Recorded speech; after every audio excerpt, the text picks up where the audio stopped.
Greetings, class, and Professor Kim. Intercultural communications is the closest that we get to the great pioneering spirit of the founding of these United States of America. Reaching back further, we find that communications interculturally is how Jesus approached his ministry. Jesus did not approach ministry all-knowing. He approached and met others in their fallen conditions and healed and offered them peace. In Eastern tradition, yin and yang symbolizes the balance between man and nature. God understands this, and his love completes us in all things. The Son of Man came eating and drinking, and they say, "Behold, a gluttonous man and a drunkard, a friend of tax gatherers and sinners. Yet wisdom is vindicated by her deeds." Matthew 11:19. Luke 5:16. But he, Jesus, withdrew himself in the deserts and prayed.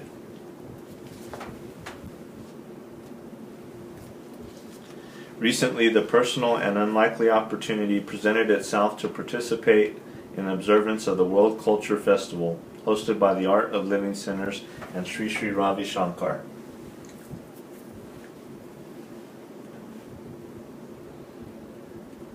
India as a country is one of the larger cult cultures that, very similar to Week 3's workbook discussions on China, have mutually similar populations as well with respect to their areas of land and geographically inhabited localities.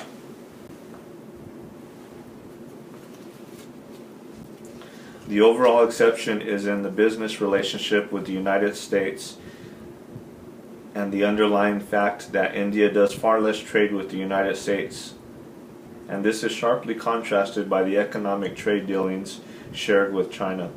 The World Culture Festival in New Delhi, India was held March 11th, 12th, and 13th. During the weekend's course of events that were streamed live online did provide a unique insight into the Indian cultural experience. Some of the major languages of those associated and used for state functions are English and Hindi. However, there are a variety of tongues spoken in this country. Over 461 of these are unique and individually specific. 14 of these languages are extinct. 22 of these languages India recognizes as the official languages of India.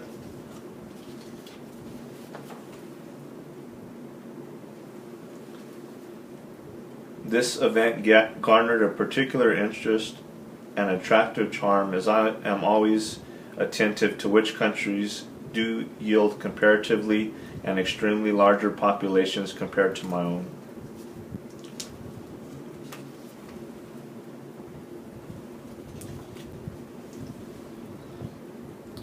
As such is the case with India, China as well, both comparatively boast populations of over 1.5 billion people, which are the largest populations per individual country on our planet. The reasons for particular and personal interest in both countries is that both function and associate rather well for the most part, and as part of researching these past weeks found this for China's case has been done for thousands of years. The first lights of Chinese civilizations revealed themselves over 7,000 to 8,000 years ago, as indicated by the ruins of the Doxy culture in the Sichuan and Hubei provinces. When thinking on America's issues, an asking question that presents itself is, why can't America sustain an economy that serves or facilitates a population of over 1 billion people?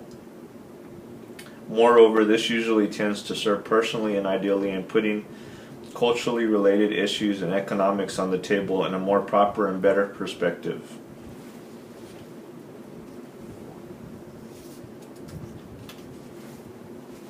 Adaptation is the more basic form of stewardship in a hope that rests for America and Americans as we try to mimic the cooperative functions of the sometimes disparate intercultures that coexist within extremely larger populations. These aspects continually mirror the paths of these great people for thousands of years in their ancient cultures and civilizations. Growth will always happen, so adaptation and good faith is best for everyone's important and unique cultural growth and survival. Each cultural people group are taken more so as individual aspectual snapshots in their cultural society as a whole, and very unique and distinct in each of their personal challenges and personal battles.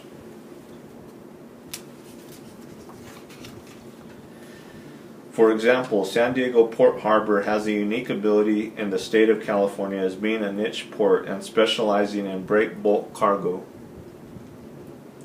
Many of California's ports cannot match the richness and uniqueness of San Diego's port. Though San Diego deals chiefly and operates mainly in much smaller traffic footprints, however, itself alone does offer a service, and this service provides a specialized niche for San Diego Port.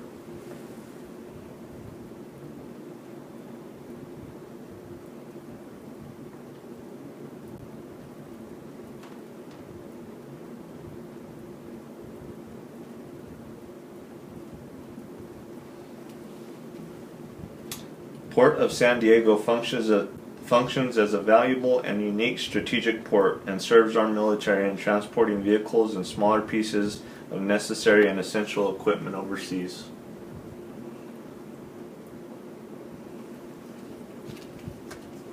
Christians in the world right now have the same niche and richness of unique ways of shining and reflecting the light of Jesus in the world, with the responsibility exempling his life and of winning souls to Christ. A good point to keep at the forefront is to make sure to always avoid the mistakes of the past. There's a difference between chastisement and punishment. The American dream is good for everyone, and this dream is mutually and equally safe on fair grounds. So the Christian niche is not always the broad and servicing functions that are likened in that of San Diego's brother or sister ports. However, Christianity definitely serves a niche. For many are invited, but few are chosen, Matthew 22:14. And this gospel of the kingdom will be preached in the whole world as a testimony to all nations, and then the end will come, Matthew 24:14. If we dig enough, I'm sure we will find that the common bond is in the teachings of the Bible. Every good act of giving and every perfect gift is from above, coming down from the Father of lights, with whom there is no variation or shadow of shifting. James 1:17. And you will know the truth, and the truth will set you free. John 8:32. I can do all things through Christ who strengthens me. Philippians 4:13. It turned out to be a wet and rainy day for the March 11th World Culture Festival. Caught personally off guard, it was surprising that the broader and larger diversity in general made apparent in attendees by way of the more regionally specific sets of participants. Some of these looked to include French and Saudi royals, Russian, Japanese, Chinese, and some more specific and various delegates and dignitaries of smaller nations.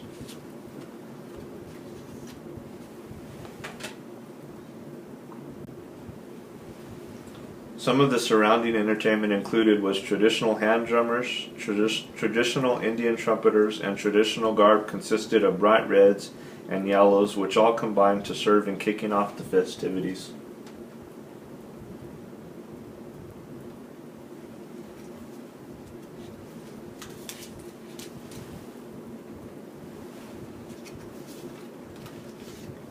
This conference, held as a conference of all cultures, highlighted the climate of warring and turmoil in world communities and cultures today.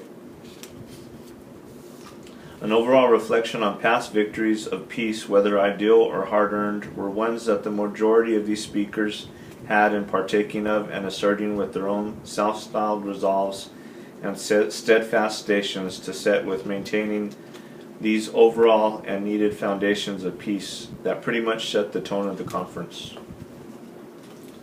The whole universe is one, and music is the speech of angels, is the quote given by the first and main speaker, Honorable former Chief Justice of India, R.C. Lahoti, in highlighting the sponsors and themes of this event, and pronouncing the Art of Living Center's focus on yoga as one of its main platforms. The Kathak dance, performed by 1,700 participants, is a traditional dance hailing out of northern India. This particular performance was consistent of outward reminders that on the surface of our own separate and unique cultures, each tell a story about us individually, of our own personal lives, family lives, that have much deeper roots from what we display normally on the surface or in culture. 5 of the connecting aspects of culture that unites most of us progressively in large world movements and mentioned during the World Culture Festival conference were sports, arts, economics, spirituality, intellectual debate. This also expanded on coexistence with nature, organic food sustainment, peace through knowledge, cultural arts, and social services. And this was reflected on consistently throughout the conference. A unique experience inherent to the conference was the opportunity to listen to the goals and self-reflections of various heads of state. There is always an overall need to link together on familiar mediums and common levels of exchange of peaceful coexistence, and these are the most fruitful and most common attempts at attaining, guiding, and ushering in the next generation. A unique aspect to this conference and growing part of our own culture is that of instantaneous communication. Both online and through interactive communications is a particular type of specialized event collaboration. This time in particular approached everyone in attendance with the appearance of the President of Colombia addressing via live conference satellite uplink as part of those acknowledging and coming through together and supporting the Art of Living Centers as a yoga and spiritual meditative foundation. The goals of the conference reflected on growing the one world family rooted in peace and knowledge. These movements are growing exponentially with the ability to partake in events at the same time across the globe via modern technology. At one point last year, the Art of Living Center held a live guided meditation ceremony in Russia where hundreds of thousands participated online. The helpful and common denominator in this group's movement and peace is that of English as the root and unifying language that for a solid and broad foundation reaches many nations. This movement reported on here in New Delhi has a basing in an overall mindset and feeling or emotion of approaching collectively the more common problems, and is consistent as to what a closer reflection is with God's purpose mentioned through verse in Matthew 28:16-20. This movement has fundamental roots of philosophy and common goals in terms of discipleship for making itself up in differing yet broad and distinct cultures. Peace is a belief not necessarily achieved or derived out of acting at the same time or simply alone, but in the grace given to each by God. This movement is unique to our own technological culture and enhanced by the fact that these people in whole are trying to move towards a place of peace with each other and the world, in contrast to the various conflicts, both domestically and militarily across the globe. There is also a great combined and perceived need to pull away from genetically modified sustainment. Personal feelings exist in the events, broader activities that a profound need to express the stress-free life is more profoundly created and adapted to in the need for coming to a peace within ourselves, the universe, and with God. An assessment of personal feelings resounded the fact that life is definitely a long and disparate challenge for each of us, but we can still incorporate the peace of God in these trials and ventures for peace and enlightenment, and still trust that everything works together for His good. Romans 8:28. The golden rule always applies and portrays in us to treat others how we wish to be treated. Therefore no one will be declared righteous in God's sight by the works of the law. Rather, through the law we become conscious of our sin. Romans 3:20. The main colors of this event were in red and gold, and have certain meanings seen on affecting human emotion. In heraldry, uses of red serve to indicate courage. Yellow is the color of sunshine. It is associated with joy, happiness, intellect, and energy. In heraldry, yellow indicates honor and loyalty.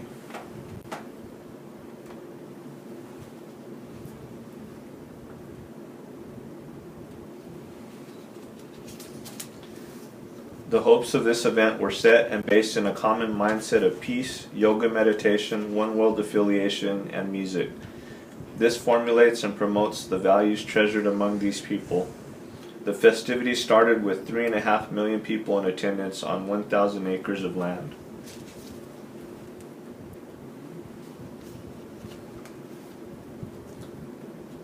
This event has developed a more personal and purposeful need to appreciate and recognize other cultures and their individual uniqueness with the separate lives of others, as well as the reflection of their culture and its meaning and goals for peace. The world-famous philanthropist Sri Sri Ravi Shankar started the event hosted by the Art of Living, a non-profit organization. Bollywood is a subculture in India similar to America's Hollywood. In one of the final performances, a narrator of the Bollywood dance presentation stated, "Life is a ball, do not hold on to the ball."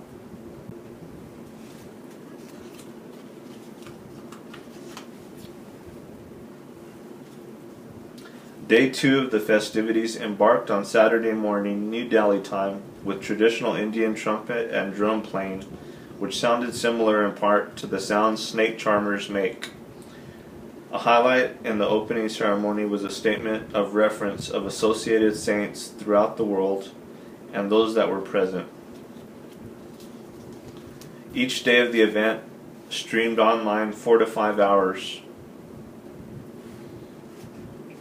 Part of the most forefront characteristics of the event were in the consciousness and aspects of philosophy that showed in the state of the mind conditions of relinquishing of expectations, mindlessness as a default mindset, and awareness or mindfulness in various aspects, and yoga in certain practices such as breathing, preparation, and dealing with problems of the body and mind. There was a collective emphasis on the insight or clearing of the mind, and wisdom or seeing the world as it is, compassion or expressing, imperfection or embracing our flaws, wishing that all beings are well, and generosity or joy on giving. As well, some of the common core aspects of the human condition are anger, pain, suffering, grief, and finiteness in the face of death, with an overall life of perceptiveness. Interestingly enough, there were Baptist preachers from the United States with a speech by a pastor of Providence Missionary Baptist Church, Reverend Gerald L. Durley, in support of Art of Living sinners. Sometimes the problems associated with expansive liberalism is that it can indiscriminately infringe on personal liberties, and this produces situations that are less and less capable of supporting climates where people are able to get along with each other. This is a unique missionary aspect and focus of awareness. Thankfully, God agrees with us on a loving level that is attainable by all, and a relationship with Him is attainable by all. One of my favorite Indian and Christian church missionary leaders, immigrant Pastor K.P. Yohanan of Gospel for Asia, and some of his more well-known quotes are, "In the human heart there is built-in an obsolescence factor. It does not matter how powerful or influential you are, how much education you have, or how self-controlled or holy you consider yourself. Your heart, if you do not guard it, will break down. Every truth in the world stretched beyond its limits will become a false doctrine. How many more clothes, toys, and trinkets do we really need before we wake up and realize that half of the world goes to bed every night with empty stomachs and naked bodies?" Closest relatable aspects in my own state culture being compared with Hinduism beliefs are in the Zia symbol. The four rays to the left are dawn, daylight, dusk, and dark. The four rays up are the seasons: spring, summer, fall, and winter. The four rays down are northeast, south, and west.